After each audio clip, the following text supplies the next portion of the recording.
Bismillahirrahmanirrahim. Assalamualaikum warahmatullahi wabarakatuh. Semoga semuanya dalam keadaan sehat walafiat ya. Hari ini terlebih dahulu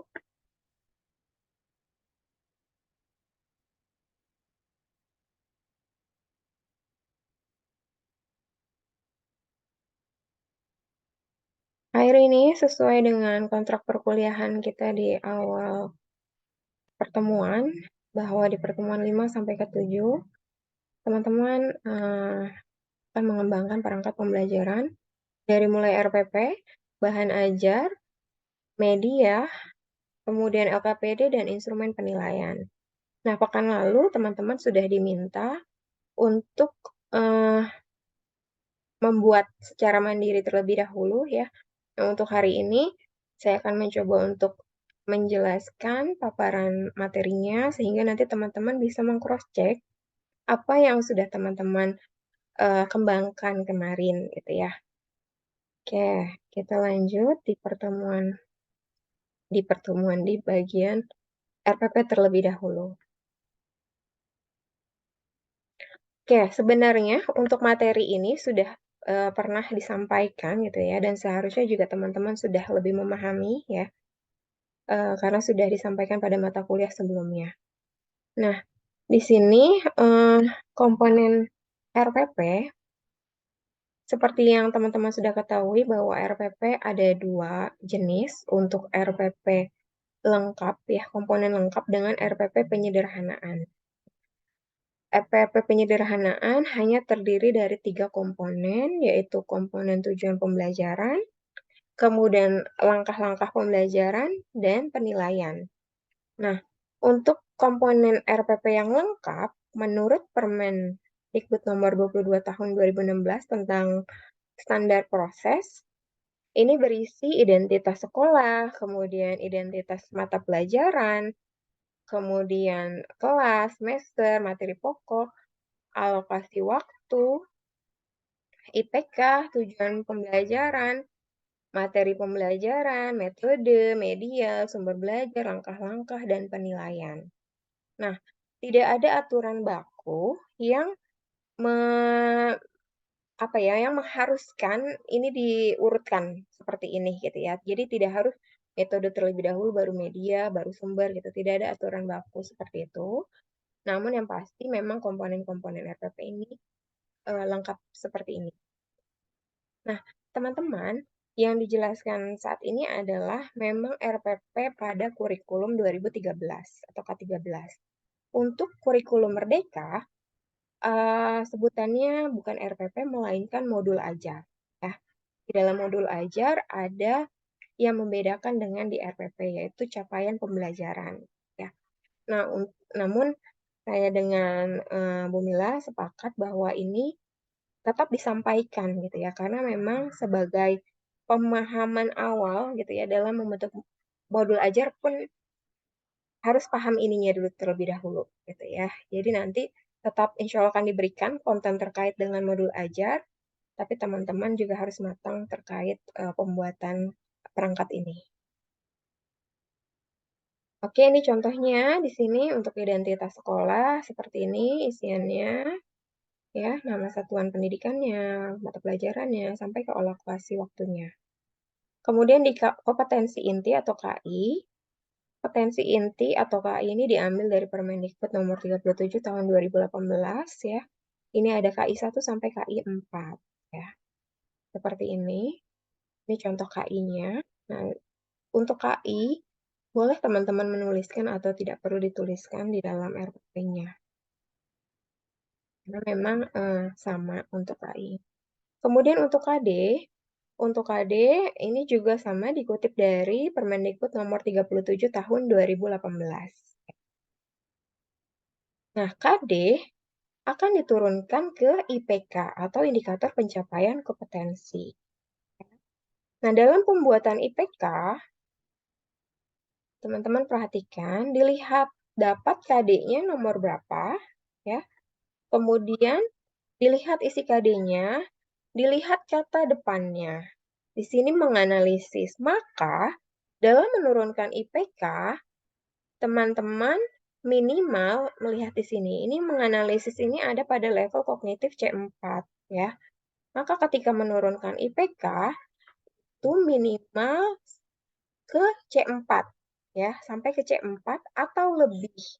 C5, C6 ya. Tapi tidak boleh kurang dari C4 karena memang tuntutan KD-nya sudah sampai C4 gitu ya. Jadi perhatikan, dilihat urutan IPK-nya juga harus hierarki ya. Urutan capaian kognitifnya itu harus hierarki. Dan tadi minimal sampai ke KD-nya. Ya, kalau lebih boleh, tapi kalau pas boleh sampai C4, lebih juga boleh, tapi kalau kurang jangan.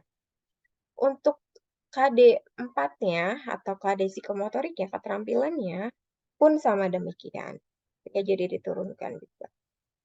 Teman-teman agar lebih mudah bisa menggunakan acuan di tabel KKO ya, ada bisa browsing, ada KKO untuk afektif, KKO untuk psikomotorik, KKO untuk kognitif ya, bisa di sana dicek sama teman-teman dan itu bisa digunakan untuk menurunkan IPK-nya, membuat IPK maksudnya ya, menurunkan dari KD. Dan sebaiknya ketika menuliskan IPK itu urutannya seperti ini. Ya, kalau misalkan IPK KD-nya 3.3, maka tuliskan 3.3.1 dan seterusnya, ya. Ya, dan seterusnya. Untuk yang KD 4 pun demikian, 4.3.1 dan seterusnya. Karena sebenarnya penomoran ini juga sebagai bantuan ya. Jadi sebagai bantuan. Ketika ini KD saya hilangkan gitu ya. Lalu hanya tertulis 3.3.1, saya pasti akan paham bahwa IPK ini adalah IPK milik KD 3.3 urutan pertama begitu ya. Dan nanti juga untuk tujuan pembelajaran. Nah, untuk tujuan pembelajaran pada tujuan pembelajaran RPP yang komponen lengkap, ya, itu biasanya dituliskan secara penomoran atau poin seperti IPK ini. Jadi pakai poin-poin begini.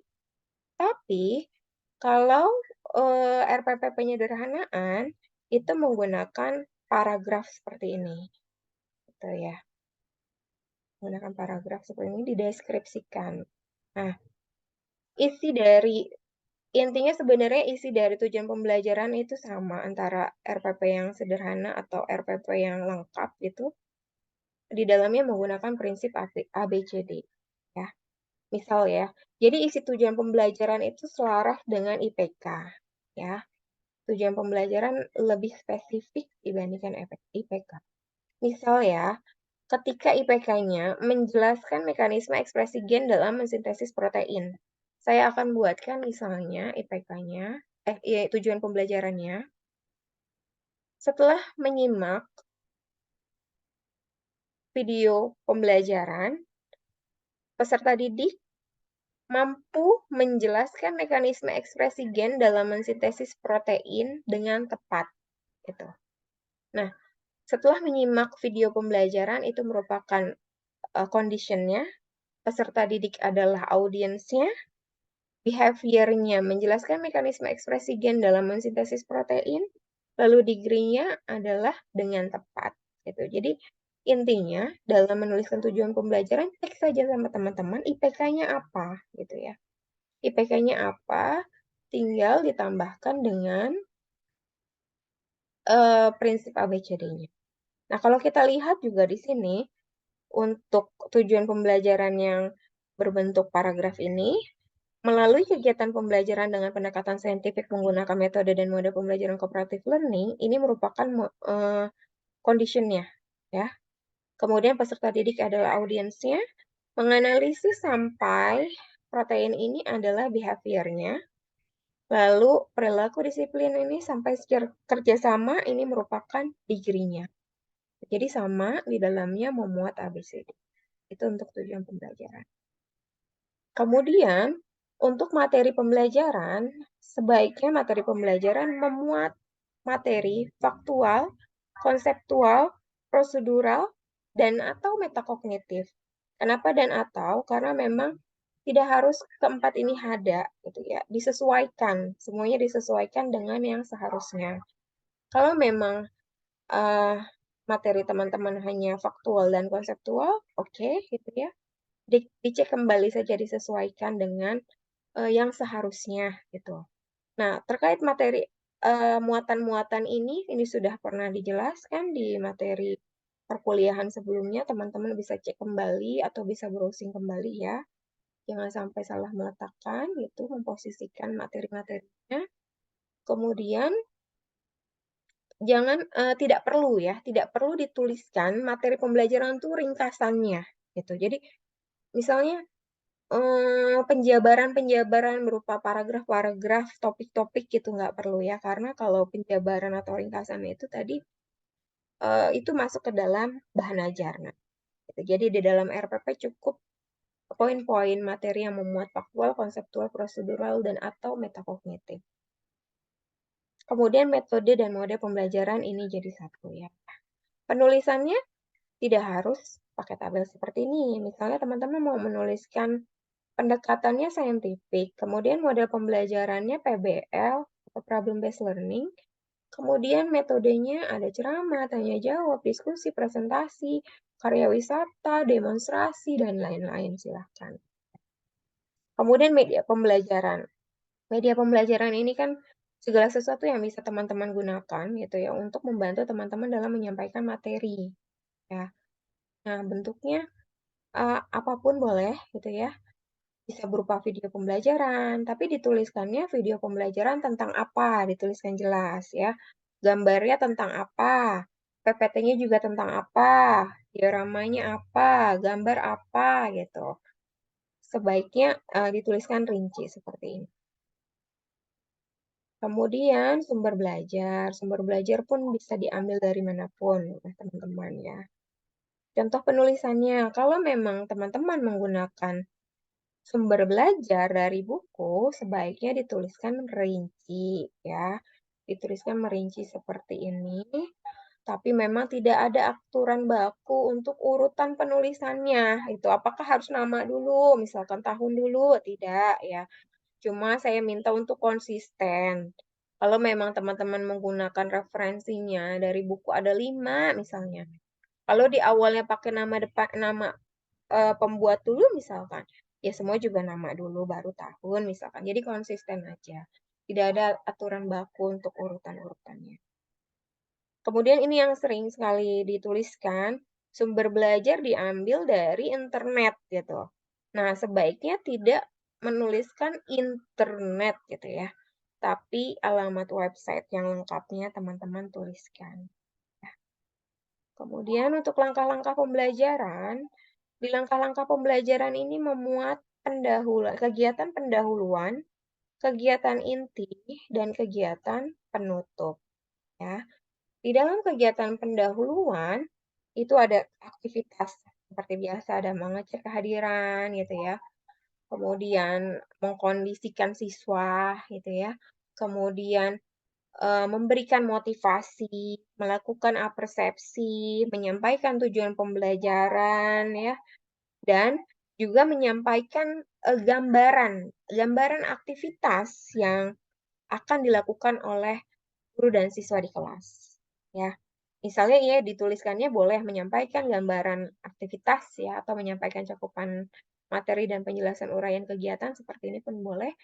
Nanti pada aplikasinya gitu ya, misal di kelas setelah penyampaian tadi sudah ya diawali dengan pengecek kehadiran sampai ke menyampaikan tujuan gitu ya, sudah menyampaikan gambaran itu seperti ya adik-adik nanti kita hari ini akan belajar menggunakan model pembelajaran PBL atau Problem Based Learning. Boleh dijelaskan sedikit sama teman-teman apa itu PBL. Kemudian nanti pada pelaksanaannya adik-adik akan melaksanakan diskusi, presentasi, dan lain-lain. Gitu. Jadi diberikan sedikit gambaran agar peserta didik memahami apa yang akan dilaksanakan hari itu. Kemudian ini contoh. Kegiatan inti. Di dalam kegiatan inti, ini berisi sintak model pembelajaran yang teman-teman gunakan. ya. Jadi dirincikan sintaknya tahapan 1 apa, langkah-langkahnya, tahapan 2 apa, itu ya penjabaran langkahnya. Kemudian di kegiatan penutup, ini kegiatan refleksi ya, untuk mengevaluasi capaian hari itu, capaian pelajaran hari itu, gitu ya. Jadi teman-teman bisa melakukan semacam review gitu ya, penguatan ya. Terus lagi ada kesimpulan ya, kesimpulan, kemudian pemberian evaluasi misalnya gitu ya, kalau memang sebelumnya disintak akhir dari kegiatan inti itu belum ada gitu ya, bisa diberikan di kegiatan penutup. Kemudian jangan lupa untuk menyampaikan rencana kegiatan pembelajaran untuk pertemuan selanjutnya. Dan teman-teman jangan lupa eh, di kegiatan-kegiatan ini ya, di kegiatan ini sebaiknya yang banyak dimunculkan adalah aktivitas siswanya ya, jangan gurunya gitu ya. Jadi misalnya nih, saya kutip di sini, kalau di sini kan guru dan peserta didik mendiskusikan tahapan mekanisme, ya. Langsung saja peserta didik, ini oke deh karena ini memang bisa mendiskusikan secara bersamaan ya. Kalau yang berikutnya nih, guru meminta peserta didik untuk menganalisis. Nah, langsung saja, ini subjeknya dirubah menjadi peserta didik melakukan analisis, mekanisme, dan seterusnya. Atau peserta didik menganalisis mekanisme, dan seterusnya. Jadi subjek-subjek yang apabila memungkinkan memang harus siswa atau peserta didik, itu dimunculkan peserta didik atau siswanya, agar terlihat aktivitas SCL-nya atau Student Center Learning-nya. Gitu ya, pembelajaran yang berpusat pada siswanya. Kalau memang kegiatan guru yang harus muncul ya munculkan kegiatan guru gitu ya. Yang memang memungkinkan bisa diganti aktivitas siswanya maka dia. Oke, itu. Lalu untuk hasil penilaiannya, terakhir komponen yang terakhir adalah penilaian. Nah, di dalam penilaian harus memuat aspek afektif, psikomotorik, dan kognitif ya. Meskipun teman-teman ini hanya satu pertemuan gitu ya, jadi ada baiknya memang diambil sedikit-sedikit saja tidak apa-apa. IPK-nya hanya satu misalnya untuk yang kognitif, yang keterampilan diambil satu misalnya, yang afektifnya juga gitu ya. Jadi harus muncul penilaian dari 3 aspeknya gitu ya. Meskipun memang di awal tidak ada di IPK-nya afektif tidak muncul ya, tapi di penilaian itu dimunculkan saja, gitu ya.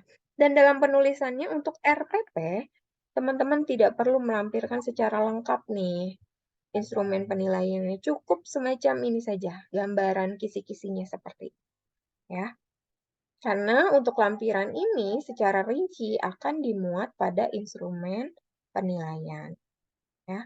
Jadi cukup sampai sini saja terlampir ditulis nggak apa-apa seperti itu. Oke, ini untuk hmm,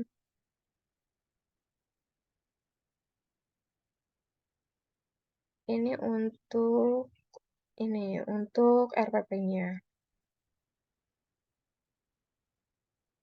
Bentar untuk selanjutnya, stop dulu. Untuk selanjutnya bahan ajar.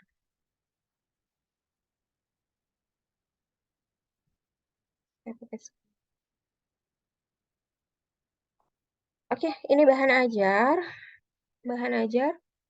eh, Bahan ajar itu segala sesuatu yang bisa teman-teman gunakan sebagai referensi ya, referensi dalam mengajar gitu ya. Bahan ajar bentuknya macam-macam, ada buku saku, buku, teks, ada modul, ada handout gitu ya, ensiklopedi dan lain-lain ya, yang di dalamnya memuat materi ajar. Nah, hmm, bagaimana sih cara membuat bahan ajar yang baik gitu ya? Tentunya harus disesuaikan dengan KD-nya. Ya, KD-nya tuntutan KD-nya apa? Kemudian harus disusun secara sistematis ya. Sistematis yang dimaksud di sini apa? Kurang lebihnya penjelasannya. Jadi ketika di buku itu misal teman-teman lagi membahas sistem pencernaan ya. Kemudian di halaman awal buku langsung muncul gangguan pada sistem pencernaan. Gitu. Tanpa ada penjelasan sebelumnya gitu. Nah, seharusnya ketika memang mau membahas sistem pencernaan, dibahas dulu kan apa itu sistem pencernaan, kemudian organnya apa gitu ya.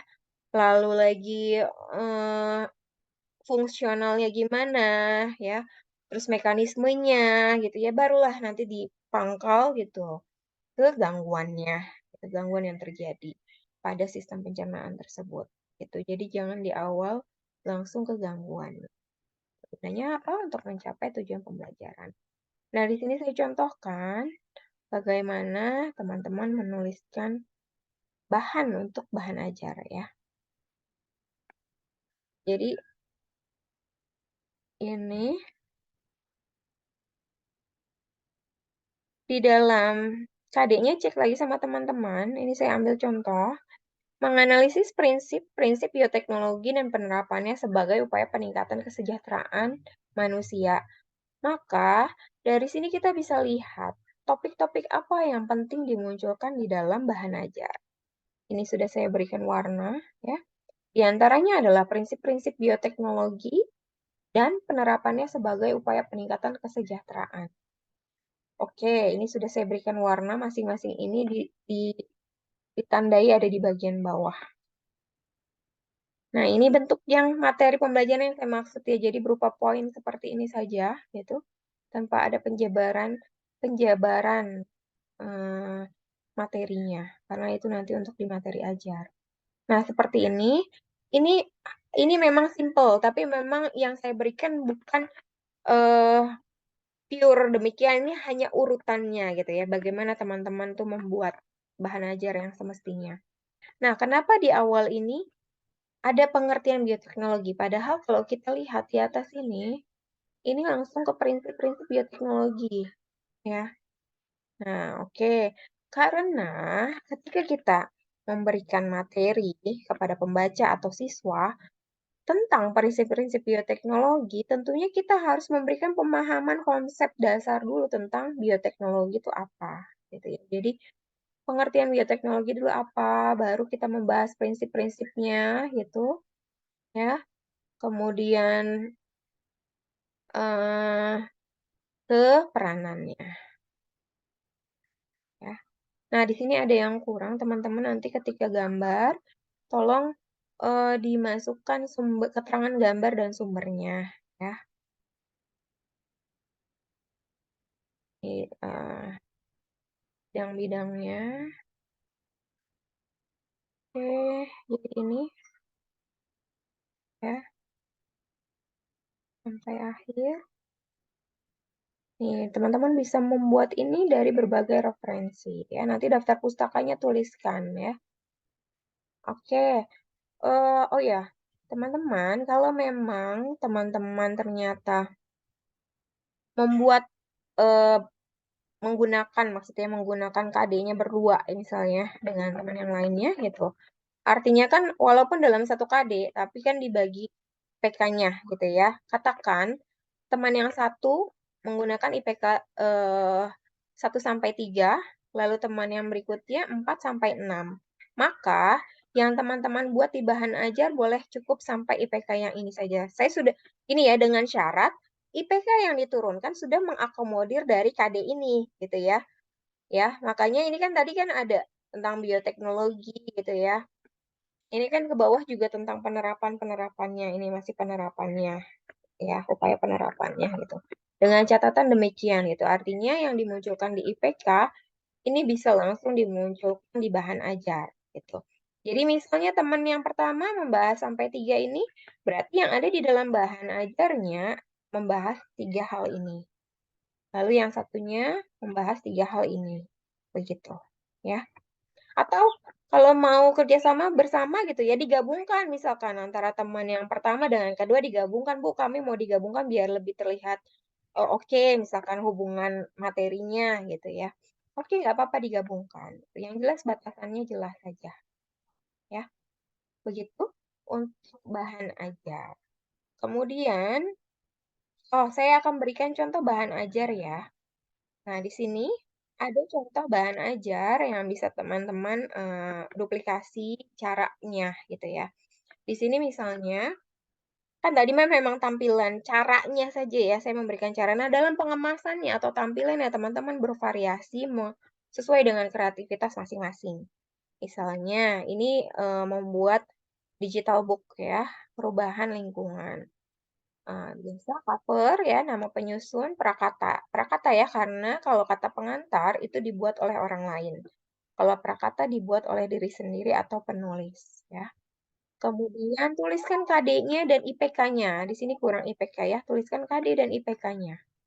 Agar saya tahu apa yang termuat di dalam bahan ajar ini memang sudah tercover di sini rinciannya.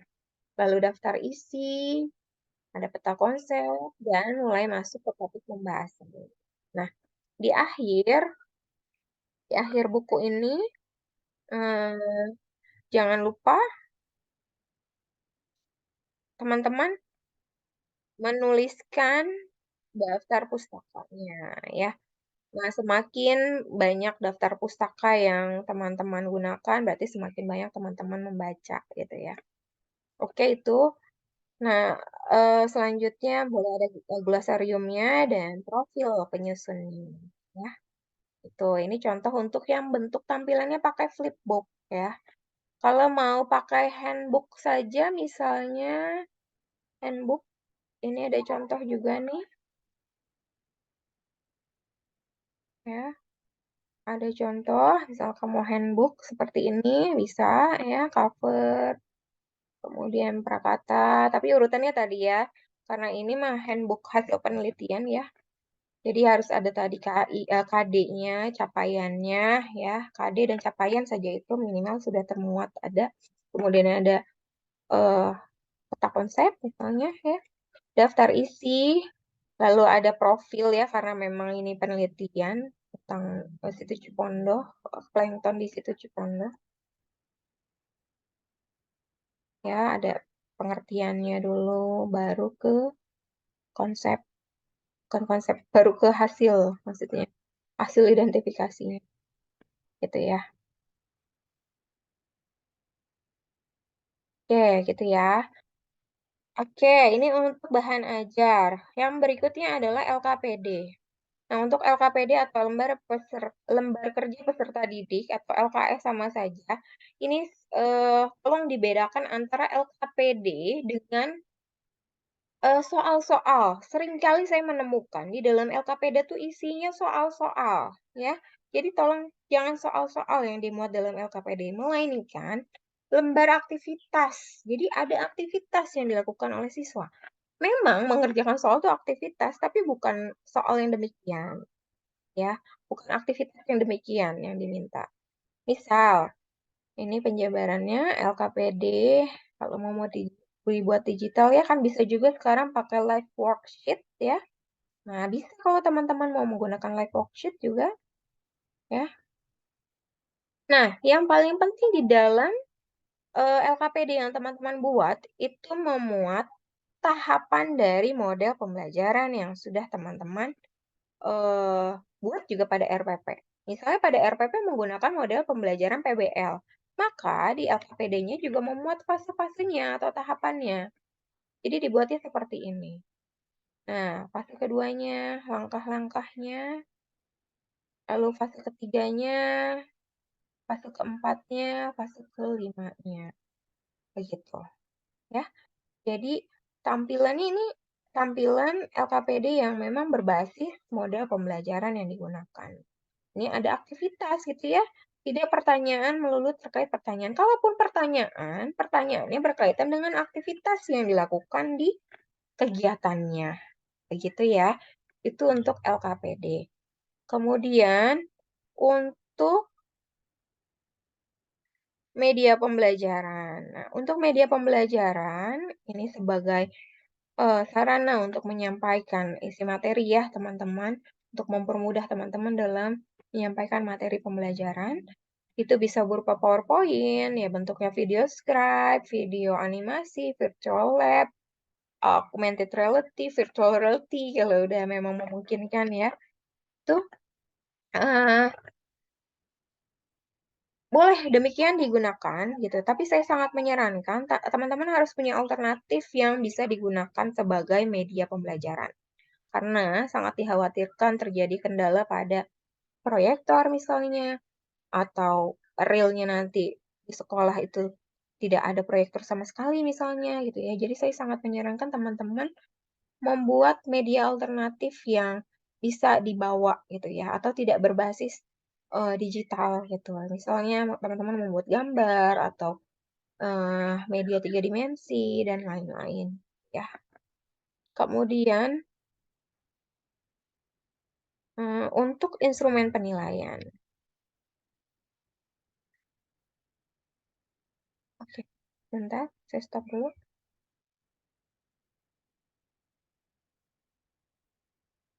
Untuk instrumen penilaian,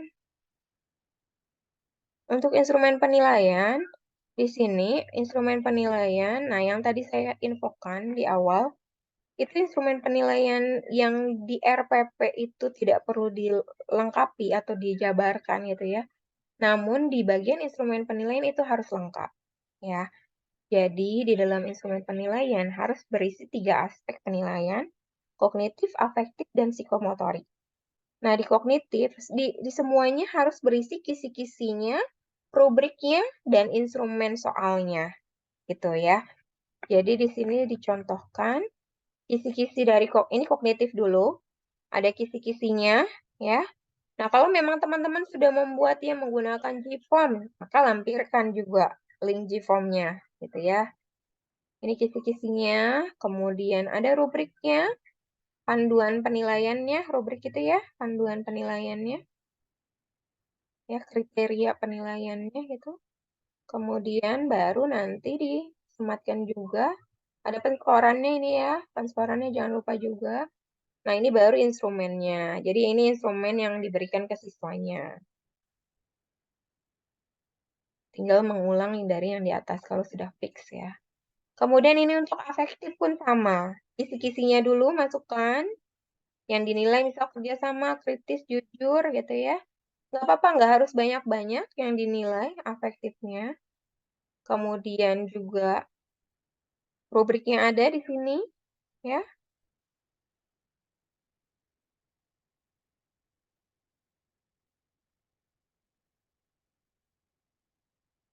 Kemudian ini instrumen lembar observasinya. Kemudian ini uh, penilaian psikomotoriknya.